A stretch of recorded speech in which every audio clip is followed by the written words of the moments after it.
तर नमस्कार मित्रांनो, शायर प्रदीप राठोड या यूट्यूब चॅनलवर आपलं स्वागत आहे. मित्रांनो, आजचा हा व्हिडिओ खूप महत्त्वाचा आहे, कारण की या व्हिडिओमध्ये मी त्या दोन अभिनेत्यांची अशी मारणार आहे ना, माझ्यावर गुन्हा जरी दाखल झाला तरी चालेल. ते दोन अभिनेते म्हणजे कोण? एक अजय देवगण, एक ऋतिक रोशन, अजून 2-3 आहेत म्हातारे. अरे यांना लाज वाटली पाहिजे थोडीफार. ते सध्याला बॉलिवूड मध्ये इतक्या मोठ्या लेवलला आहे, त्यांनी काम केलेले. मला नाही वाटत की हे जंगली रमी असे 2-4 जे गेम आहे ना, ड्रीम 11, हे पण लई झाले बरं का. आता भारतीय क्रिकेट संघटनामध्ये टी शर्ट छापलेत त्यांनी, पण ह्याच्यामध्ये कोणाचं नुकसान आहे, कोण किती बर्बाद होतोय ह्याचा कोणी विचार नाही करत. अजून दुसरी गोष्ट शासनाला पण सांगायचंय, एखादा जर कोणी व्यक्ती विदाऊट लायसन्स दारूचा अड्डा चालवत असेल तर त्याच्यावर लगे रेड पाडतील, त्याला लूटमार सुरू करतील, नाही का. तिथं काय इलिगल धंदा आहे ना. पण यांना अक्कल कधी येणार? ड्रीम 11, जंगली रमी, रमी सर्कल असे जे ऍप आहे याच्यामध्ये किती लोक बर्बाद व्हायलेत. त्यांच्या आई वडिलांची जी मेहनतीची कमाई आहे त्यांच्या अवलादीने इकडे टाकून दिलेत. त्यांचा कितीतरी जीव जळत असेल याच लालचीवर की 1 रुपयामध्ये 1 करोड, 50 रुपयामध्ये 1 करोड. अरे दारू पिऊन तरी माणूस हळूहळू मरतो, त्याचं थोडंफार नुकसान होतं, ते काम धंदे करत नाही. पण इथं त्यांचं किती मोठं नुकसान होतं, ते किती ब्लॅकमेल होत आहेत आतून, की आपण असं काय झालं आपल्या पोराला जे की इतका पैसा अशा कोणत्या तरी फ्रॉड धंद्यामध्ये टाकतो. अरे अजय देवगण, ऋतिक रोशन, अजून 2-3 ते म्हातारे, त्यांना सांगायचंय तुम्ही सध्याला ज्या लेवलला आहे, ज्या परिस्थितीत आहे ना, क्रिकेटर पण भारतीय क्रिकेटर सगळे, आम्ही तुमच्या नका इतके पण नाहीये सध्याला. जर प्रॉपर्टी लेवल बघितली, पब्लिसिटी बघितली ना, तर नाहीये. पण तुम्ही आहे ना, असं अख्ख्या भारताच्या जे तरुण आहेत ना, जे 12वी पास, BSc ऍग्री वगैरे, त्यांना तर नोकरी वगैरे तर नाही, पण त्यांच्या आई वडिलांनी जे काही कमवून ठेवलेले ते पण लुटण्याच्या मार्गावर आहे. मी हात जोडून इतकंच विनंती करतो, गव्हर्नमेंट ऑफ इंडिया, भारतीय सरकार, हे असे जे गॅम्बलिंगचे धंदे चालू आहे ना, ते बंद करा.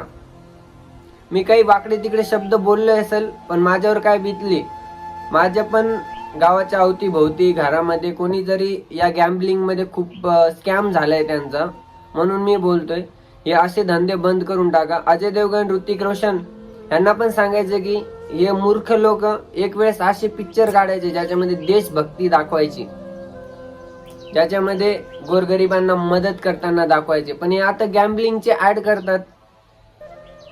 यांना कोण जिम्मेदार, जनता की ते स्वतः? कारण की ज्यांच्याकडून आम्हाला एक वेळ असं उत्साह भेटला, आम्ही पण त्यांच्यासारखं करू, बनू.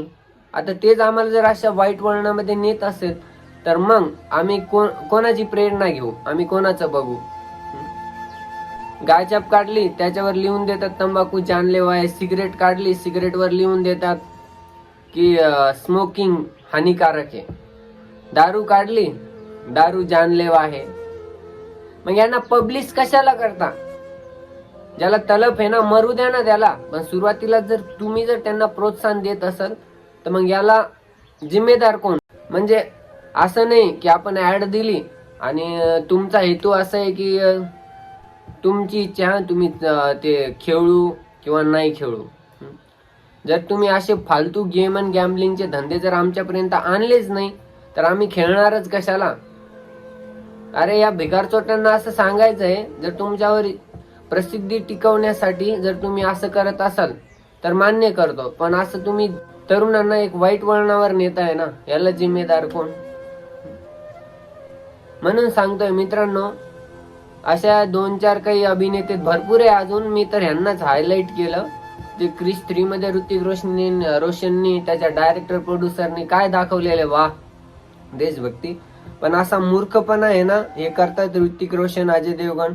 वाटल्यास त्यांना पण व्हिडिओ जर तुम्ही शेअर केले ना, ऑल इंडियामध्ये जर गेलं त्यांच्यापर्यंत पण जाईल. आणि एखादे जे सरकारी कार्यालयामध्ये बसलेले मोठे साहेब लोक, हे आपले नेते लोक, कार्यकर्ते, तुमच्याकडे पण जर गेला ना व्हिडिओ, जर असला टाइम तर शेअर करा. कारण की याच्याकडे कोणी लक्ष देत नाहीये बरं का.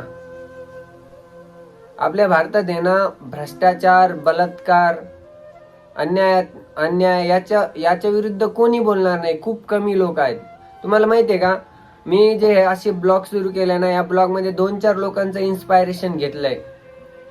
पहिला म्हणजे ध्रुव राठी सर, नंतर विठ्ठल कांगणे सर, अजून 2-3 आहे, त्यांचं नाव माहित नाही, पण असं बोलतात ना, त्यांच्याकडून जो पण शिकायला भेटलं ना, असं इन्स्पायरेशन सारखं आहे की नाही यार आपण खरंच बदलून जाऊ.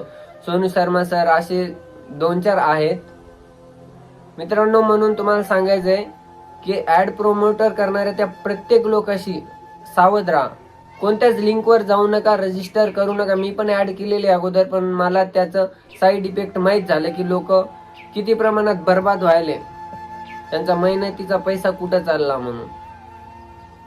बाकी मला तर वाटत नाही की आपल्या देशात असं काही शांती सारखं आहे की कोणीतरी मन मोकळं करून जगावं. असंच भरपूर गोष्टी आहे मित्रांनो सांगण्यासाठी. तुम्ही जर शेवटपर्यंत माझ्याशी कनेक्ट राहिला तर तुम्हाला मी सगळं सांगेल. मी युट्यूब चॅनलवर येणारच नव्हतो, पण मला वाटलं यार काहीतरी समाज सुधारणा काहीतरी केली पाहिजे. सुरुवातीला तर सगळेच हसतात बोलण्यावरून, हे काय बोललं ते बोललं, पण सगळ्यांना दाखवील मी करून की मी काय करतोय, काय बोलतोय. तर नमस्कार मित्रांनो, व्हिडिओ बघितल्याबद्दल सगळ्यांचे धन्यवाद. जर व्हिडिओ आवडला असेल तर शेअर करा, सबस्क्राईब करा. जय हिंद.